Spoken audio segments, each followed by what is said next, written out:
एक बार क्या होता है, भगवान श्री कृष्ण और अर्जुन दोनों जा रहे होते हैं। तो रास्ते में देखते हैं एक आदमी भीख मांग रहा है। तो जो अर्जुन होते हैं वो कृष्ण भगवान से बोलते हैं कि अरे, आपने ऐसे लोगों को बनाया तो इनकी मदद भी करो। तो वो कहते हैं कि आप करो। तो वो उनको बुलाते हैं और बोलते हैं कि अरे, आप भीख क्यों मांग रहे हो?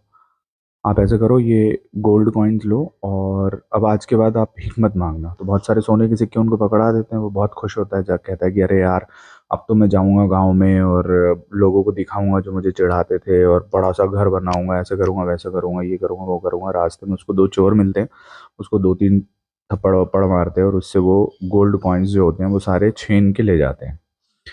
दो तीन दिन बाद वापस से भगवान कृष्ण और अर्जुन वहां से गुजर रहे होते हैं। तो वो देखते हैं कि अरे, ये तो वापस से भीख मांग रहे हैं। तो वो उसको वापस से बुलाते हैं, अरे इधर आओ, तुम्हें हमने गोल्ड कॉइन्स दिए थे, फिर क्या हुआ? तुम यहाँ वापस से क्यों भीख मांग रहे हो? तो वो अपने जितना जो भी उसके साथ हुआ होता है वो सब बताते हैं कि ऐसे ऐसे मुझे मारा पीटा और मुझसे गोल्ड कॉइन छीन लिए। तो अब की बार उसको डायमंड देता है कि ये ले डायमंड, और ये जो है गोल्ड से भी कीमती हैं। तो वो वापस से वही सोचता हुआ ख्यालों में कि अरे, मैं गाँव में ये कर दूंगा वो कर दूंगा, लेके जाता है, जाके घर पे अपने मटके में रख देता है डायमंड्स। उसकी बीवी आती है, वो देखती है कि उसको पानी भरने जाना है, नदी में बहुत सारे मटके रखे होते हैं, लेकिन वहां से वो वही वाला मटका उठाती है जो जिसमें डायमंड रखा होता है।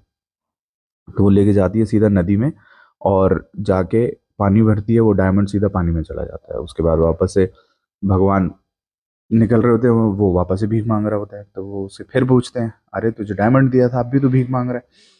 तो वो अपनी आप बीती बता देता है वापस से। तो भगवान उसको कहते हैं, टट, ये दो पैसे ले और जा यहाँ से।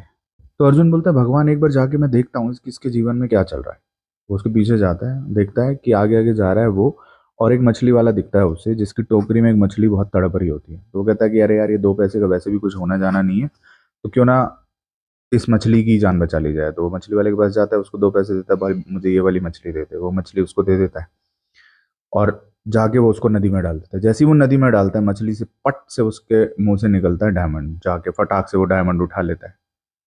अर्जुन कंफ्यूज है। अर्जुन कहता है, भगवान आपने मतलब पहले इसके साथ ऐसा क्यों नहीं किया और अब क्यों ऐसा किया? बोलता है कि जब मैंने उसको पहले गोल्ड दिया, उसको पहले डायमंड दिया, तो उसने अपने बारे में सोचा। लेकिन जब मैंने उसको दो पैसे दिए तो उसने दूसरों के बारे में सोचा। तो जब वो दूसरों के बारे में सोचा तो जाके उसका भला हुआ। तो बेसिकली पॉइंट इज दैट कि जब तक हम खुद के बारे में सोचेंगे, तब तक अगर आप सोच रहे हो कि आपकी तरक्की हो जाएगी, तो वो असंभव है। हमें दूसरों के बारे में सोचना चाहिए बेसिकली। और इस बार हमें बहुत अच्छा मौका मिला है। जैसे हम सबको पता है कि हमारे आसपास के एरिया में इस बार दशहरे से जस्ट पहले बारिश हो गई है, और जितने भी रोड पे छोटे छोटे रावण के पुतले बना के बेचने वाले लोग हैं, उन सबके रावण जो हैं वो भीग गए हैं, गल गए हैं।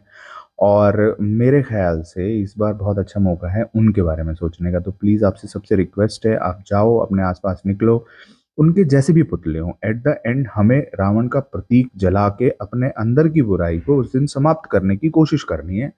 जो हमें पता है कि आज के कलयुग में असंभव है, पर एक कोशिश, एक प्रतीक जो हम रावण की बुराई को जलाकर करते हैं, इस बार उनसे वो रावण खरीद के जलाइए। क्योंकि एट द एंड आपको तो जलाना है। वो रावण खूबसूरत हो या भीगा हुआ हो, डजेंट मैटर। जाओ, दूसरों का भला करो। Happy Dussehra to all.